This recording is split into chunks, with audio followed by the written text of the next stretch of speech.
भिखारिन रविंद्रनाथ टैगोर। अंधी प्रतिदिन मंदिर के दरवाजे पर जाकर खड़ी होती। दर्शन करने वाले बाहर निकलते तो वह अपना हाथ फैला देती और नम्रता से कहती, बाबूजी, अंधी पर दया हो जाए। वह जानती थी कि मंदिर में आने वाले सहृदय और श्रद्धालु हुआ करते हैं। उसका यह अनुमान असत्य न था। आने जाने वाले 2-4 पैसे उसके हाथ पर रख ही देते। अंधी उनको दुआएं देती और उनकी सहृदयता को सहराती। स्त्रियां भी उसके पल्ले में थोड़ा बहुत अनाज डाल जाया करती थी। सुबह से शाम तक वह इसी प्रकार हाथ फैलाए खड़ी रहती। उसके पश्चात मन ही मन भगवान को प्रणाम करती और अपनी लाठी के सहारे झोपड़ी का पथ ग्रहण करती। उसकी झोपड़ी नगर से बाहर थी। रास्ते में भी याचना करती जाती, किंतु राहगीरों में अधिक संख्या श्वेत वस्त्रों वालों की होती, जो पैसे देने की अपेक्षा झिड़कियां दिया करते हैं। तब भी अंधी निराश न होती और उसकी याचना बराबर जारी रहती। झोपड़ी तक पहुंचते पहुंचते उसे 2-4 पैसे और मिल जाते। झोपड़ी के समीप पहुंचते ही एक 10 वर्ष का लड़का उछलता कूदता आता और उसे चिपट जाता। अंधी टटोल कर उसके मस्तक को चूमती। बच्चा कौन है, किसका है, कहाँ से आया, इस बात से कोई परिचय नहीं था। 5 वर्ष हुए पास पड़ोस वालों ने उसे अकेले देखा था। इन्हीं दिनों एक दिन संध्या समय लोगों ने उसकी गोद में एक बच्चा देखा। वह रो रहा था। अंधी उसका मुख चूम चूम कर उसे चुप कराने का प्रयत्न कर रही थी। वह कोई असाधारण घटना न थी, अतः किसी ने भी न पूछा कि बच्चा किसका है। उसी दिन से यह बच्चा अंधी के पास था और प्रसन्न था। उसको वह अपने से अच्छा खिलाती और पहनाती। अंधी ने अपनी झोपड़ी में एक हांडी गाड़ रखी थी। संध्या समय जो कुछ मांग कर लाती उसमें डाल देती और उसे किसी वस्तु से ढाँप देती, इसलिए कि दूसरे व्यक्तियों की दृष्टि उस पर न पड़े। खाने के लिए अन्न काफी मिल जाता था, उससे काम चलाती। पहले बच्चे को पेट भरकर खिलाती, फिर स्वयं खाती। रात को बच्चे को अपने वक्ष से लगाकर वहीं पड़ रहती। प्रातःकाल होते ही उसको खिला पिलाकर फिर मंदिर के द्वार पर जा खड़ी होती। काशी में सेठ बनारसी दास बहुत प्रसिद्ध व्यक्ति हैं। बच्चा बच्चा उनकी कोठी से परिचित है। बहुत बड़े देशभक्त और धर्मात्मा हैं। धर्म में उनकी बड़ी रुचि है। दिन के 12 बजे तक सेठ स्नान ध्यान में संलग्न रहते। कोठी पर हर समय भीड़ लगी रहती। कर्ज के इच्छुक तो आते ही थे, परंतु ऐसे व्यक्तियों का भी तांता बंधा रहता जो अपनी पूंजी सेठ जी के पास धरोहर रूप में रखने आते थे। सैकड़ों भिखारी अपनी जमा पूंजी इन्हीं सेठ जी के पास जमा कर जाते। अंधी को भी यह बात ज्ञात थी, किंतु पता नहीं अब तक वह अपनी कमाई यहाँ जमा कराने में क्यों हिचकिचाती रही। उसके पास काफी रुपए हो गए थे। हांडी लगभग पूरी भर गई थी। उसको शंका थी कि कोई चुरा न ले। एक दिन संध्या समय अंधी ने वह हांडी उखाड़ी और अपने फटे हुए आंचल में छिपाकर सेठ जी की कोठी पर पहुंची। सेठ जी बही खाते के पृष्ठ उलट रहे थे। उन्होंने पूछा, क्या है बुढ़िया? अंधी ने हांडी उनके आगे सरका दी और डरते डरते कहा, सेठ जी, इसे अपने पास जमा कर लो। मैं अंधी अपाहिज कहाँ रखती फिरूंगी। सेठ जी ने हांडी की ओर देखकर कहा, इसमें क्या है? अंधी ने उत्तर दिया, भीख मांग मांग कर अपने बच्चे के लिए 2-4 पैसे संग्रह किए हैं। अपने पास रखते डरती हूँ। कृपया इन्हें आप अपनी कोठी में रख ले। सेठ जी ने मुनीम की ओर संकेत करते हुए कहा, बही में जमा कर लो। फिर बुढ़िया से पूछा, तेरा नाम क्या है? अंधी ने अपना नाम बताया। मुनीम जी ने नकदी गिनकर उनके नाम से जमा कर ली और वह सेठ जी को आशीर्वाद देती हुई अपनी झोपड़ी की राह चली गई। 2 वर्ष बहुत सुख के साथ बीते। इसके पश्चात एक दिन लड़के को ज्वर ने आ दबाया। अंधी ने दवा दारू की, झाड़ फूक से भी काम लिया, टोने टोटके की परीक्षा की, परंतु संपूर्ण प्रयत्न व्यर्थ सिद्ध हुए। लड़के की दशा दिन प्रतिदिन बुरी होती गई। अंधी का हृदय टूट गया। साहस ने जवाब दे दिया, निराश हो गई। परंतु फिर ध्यान आया कि संभवतः डॉक्टर के इलाज से फायदा हो जाए।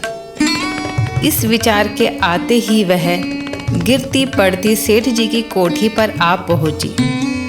सेठ जी उपस्थित थे। अंधी ने कहा, सेठ जी, मेरी जमा पूंजी में से 10-5 रुपए मुझे मिल जाए तो बड़ी कृपा हो। मेरा बच्चा मर रहा है, डॉक्टर को दिखाऊंगी। सेठ जी ने कठोर स्वर में कहा, कैसी जमा पूंजी, कैसे रुपए? मेरे पास किसी के रुपए जमा नहीं है। अंधी ने रोते हुए उत्तर दिया, 2 वर्ष हुए मैं आपके पास धरोहर रख गई थी, दे दीजिए, बड़ी दया होगी।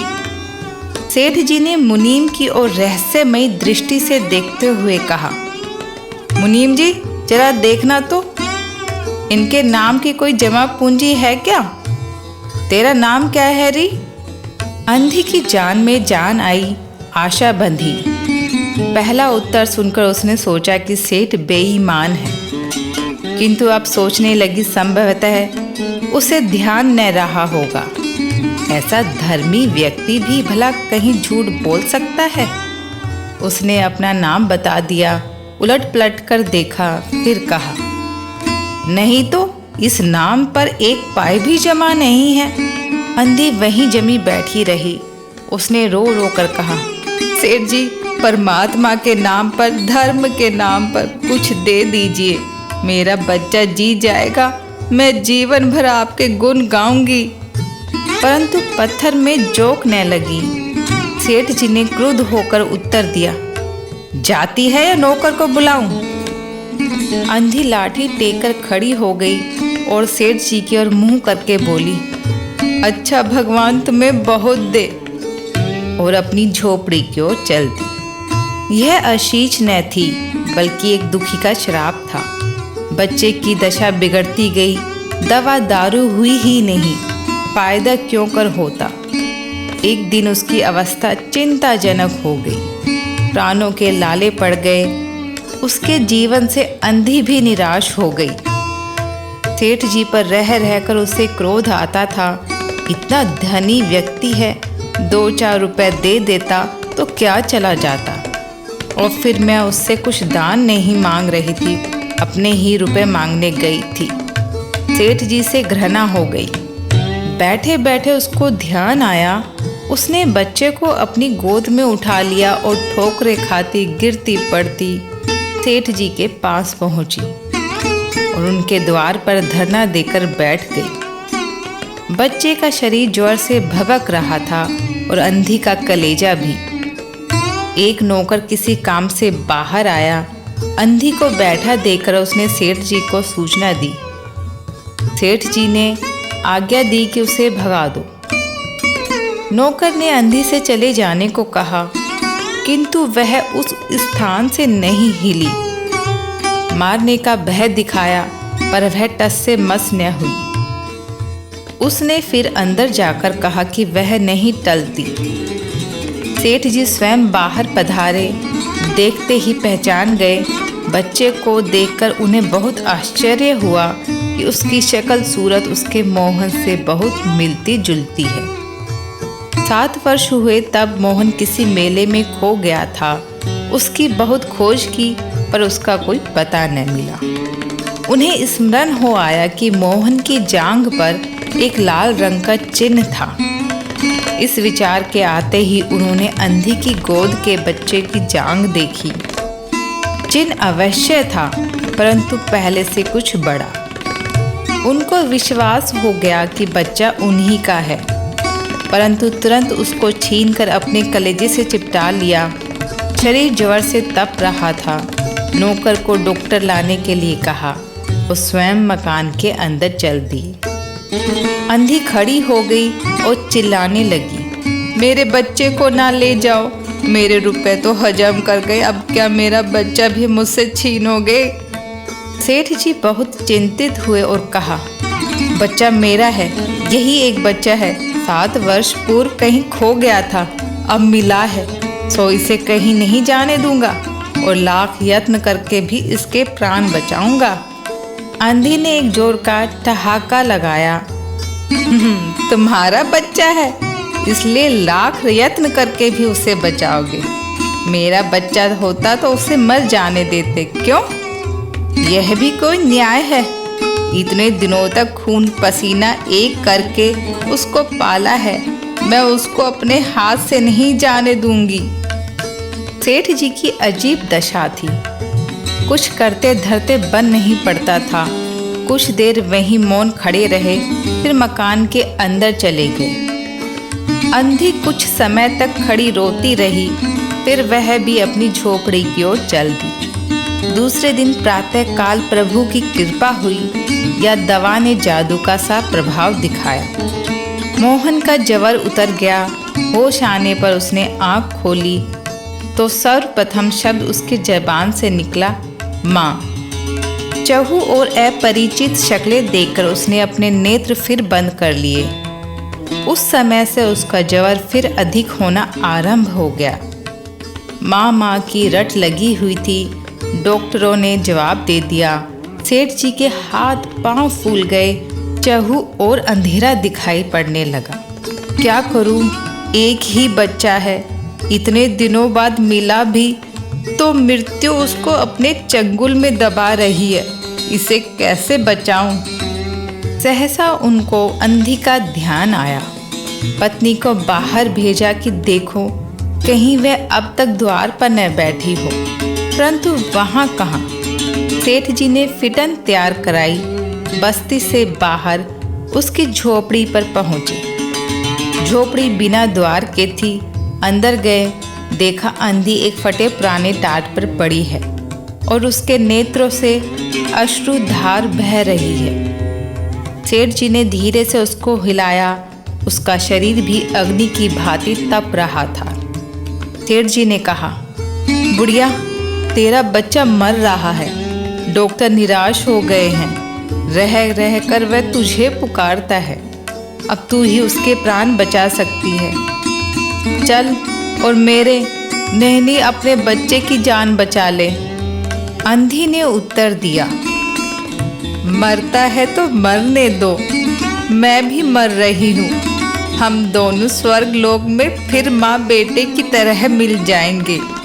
इस लोक में सुख नहीं है, वहाँ मेरा बच्चा सुख में रहेगा। मैं वहाँ उसकी सुचारू रूप से सेवा करूँगी। सेठ जी रो दिए। आज तक उन्होंने किसी के सामने सिर न झुकाया था, किंतु इस समय अंधी के पांवों पर गिर पड़े और रो रो कर कहा, ममता की लाज रख लो, आखिर तुम भी उसकी माँ हो। चलो, तुम्हारे जाने से वह बच जाएगा। ममता शब्द ने अंधी को विकल कर दिया। उसने तुरंत कहा, अच्छा चलो। सेठ जी सहारा देकर उसे बाहर लाए और फिटन पर बिठा दिया। फिटन घर की ओर दौड़ने लगी। उस समय सेठ जी और अंधी भिखारी दोनों की एक ही दशा थी। दोनों की यही इच्छा थी कि शीघ्र से शीघ्र अपने बच्चे के पास पहुंच जाए। कोठी आ गई। सेठ जी ने सहारा देकर अंधी को उतारा और अंदर ले गए। भीतर जाकर अंधी ने मोहन के माथे पर हाथ फेरा। मोहन पहचान गया कि यह उसकी माँ का हाथ है। उसने तुरंत नेत्र खोल दिए और उसे अपने समीप खड़े हुए देखकर कहा, माँ, तुम आ गई। अंधी ने स्नेह से भरे स्वर में उत्तर दिया, हाँ बेटा, तुम्हें छोड़कर कहाँ जा सकती हूँ। अंधी भिखारिन मोहन के सिरहाने बैठ गई और उसने मोहन का सिर अपने गोद में रख लिया। उसको बहुत सुख अनुभव हुआ और वह उसकी गोद में तुरंत सो गया। दूसरे दिन से मोहन की दशा अच्छी होने लगी और 10-15 दिन में वह बिल्कुल स्वस्थ हो गया। जो काम हकीमों के जोशांदे, वैद्यों की पुड़िया और डॉक्टरों के मिक्सचर ने न कर सके, वह अंधी की स्नेहमयी सेवा ने पूरा कर दिया। मोहन के पूरी तरह स्वस्थ हो जाने पर अंधी ने विदा मांगी। सेठ जी ने बहुत कुछ कहा सुना कि वह उन्हीं के पास रह जाए, परंतु वह सहमत न हुई। विवश होकर विदा करना पड़ा। जब वह चलने लगी तो सेठ जी ने रुपयों की एक थैली उसके हाथ में दे दी। अंधी ने मालूम किया, इसमें क्या है? सेठ जी ने कहा, इसमें तुम्हारे धरोहर है, तुम्हारे रुपए, मेरा वह अपराध। अंधी ने बात काट कर कहा, यह रुपए तो मैंने तुम्हारे मोहन के लिए संग्रह किए थे, उसी को दे देना। अंधी ने थैली वहीं छोड़ दी और लाठी टेकती हुई चल दी। बाहर निकलकर फिर उसने उस घर की ओर नेत्र उठाए। उसके नेत्रों से अश्रु बह रहे थे, किंतु वह एक भिखारिन होते हुए भी सेठ से महान थी। इस समय सेठ याचक था और वह दाता थी। आपको यह कहानी कैसी लगी? लाइक और कमेंट्स करके बताएं। साथ ही चैनल को सब्सक्राइब करें। धन्यवाद।